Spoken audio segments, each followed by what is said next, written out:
రోజా గారి గురించి రోజా డైమండ్ రాణి ఆమె గురించి ఏం మాట్లాడతాం? ఆమెకు సీట్ వస్తుందో రాదో doubt. Revanth Reddy accidental CM కాదు. ఆమె ఎవరి దగ్గర పనిచేస్తుంది? ఆయన యాక్సిడెంట్ సీఎం. రేవంత్ రెడ్డి గారు ఫైటర్ రేవంత్ రెడ్డి గారు ఫైటర్, పోరాడైన యోధుడు. భారతదేశంలో ఇట్లాంటి యోధులు చాలా తక్కువ మంది ఉంటారు. ఈయన యోధుడు. ఈయన పోరాడి కష్టపడి తనేందో నిరూపించుకొని ముఖ్యమంత్రి పదవి తెచ్చుకున్నాడు. యాక్సిడెంటల్ సీఎం అయితే నాన్నగారు చనిపోతేనో, నాన్నగారు వారసత్వం వస్తేనో, ఇంకోటి వస్తేనో, నీలాగా పులుసు వండి పెడితేనే వస్తుంది. నువ్వు పులుసు వండి పెట్టావు కాబట్టి నువ్వు పులుసు పాపవు. నువ్వు వదిలేయి. నువ్వు రేపో మాపో మాజీ అవుతావు.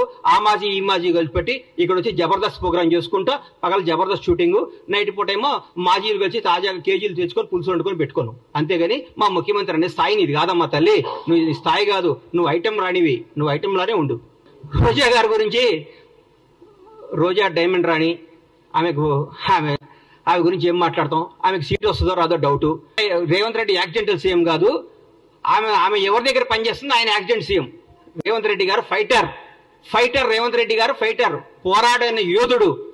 భారతదేశంలో ఇట్లాంటి యోధులు చాలా తక్కువ మంది ఉంటారు. ఈయన యోధుడు. ఈయన పోరాడి కష్టపడి తనేందో నిరూపించుకొని ముఖ్యమంత్రి పదవి తెచ్చుకున్నాడు. యాక్సిడెంటల్ సీఎం అయితే నాన్నగారు చనిపోతేనో, నాన్నగారు వారసత్వం వస్తేనో, ఇంకోటి వస్తేనో, నీలాగా పులుసు వండి పెడితేనే వస్తుంది.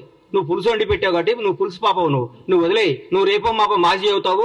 ఆ మాజీ ఈ మాజీ కలిసి పెట్టి ఇక్కడ వచ్చి జబర్దస్త్ ప్రోగ్రామ్ చేసుకుంటా, పగల జబర్దస్త్ షూటింగ్, నైట్ పూట ఏమో మాజీలు కలిసి తాజాగా కేజీలు తెచ్చుకొని పులుసు వండుకొని పెట్టుకోను. అంతేగాని మా ముఖ్యమంత్రి అనే స్థాయి నీది కాదమ్మా తల్లి. నువ్వు ఈ స్థాయి కాదు. నువ్వు ఐటెం రానివి. నువ్వు ఐటెంలానే ఉండు. రోజా గారి గురించి రోజా డైమండ్ రాణి ఆమె గురించి ఏం మాట్లాడతాం? ఆమెకు సీట్ వస్తుందో రాదో doubt. Revanth Reddy accidental CM కాదు. ఆమె ఎవరి దగ్గర పనిచేస్తుంది? ఆయన యాక్సిడెంట్ సీఎం. రేవంత్ రెడ్డి గారు ఫైటర్ రేవంత్ రెడ్డి గారు ఫైటర్, పోరాడైన యోధుడు.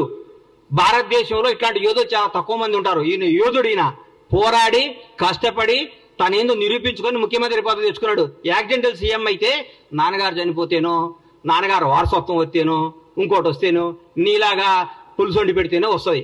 నువ్వు పులుసు వండి పెట్టావు కాబట్టి నువ్వు పులుసు పాపవు. నువ్వు వదిలేయి. నువ్వు రేపో మాపో మాజీ అవుతావు. ఆ మాజీ ఈ మాజీ కలిసి పెట్టి ఇక్కడ వచ్చి జబర్దస్త్ ప్రోగ్రామ్ చేసుకుంటా, పగల జబర్దస్త్ షూటింగ్, నైట్ పూట ఏమో మాజీలు కలిసి తాజాగా కేజీలు తెచ్చుకొని పులుసు వండుకొని పెట్టుకోను. అంతేగాని మా ముఖ్యమంత్రి అనే స్థాయి నీది కాదమ్మా తల్లి. నువ్వు ఈ స్థాయి కాదు. నువ్వు ఐటెం రానివి. నువ్వు ఐటెంలానే ఉండు.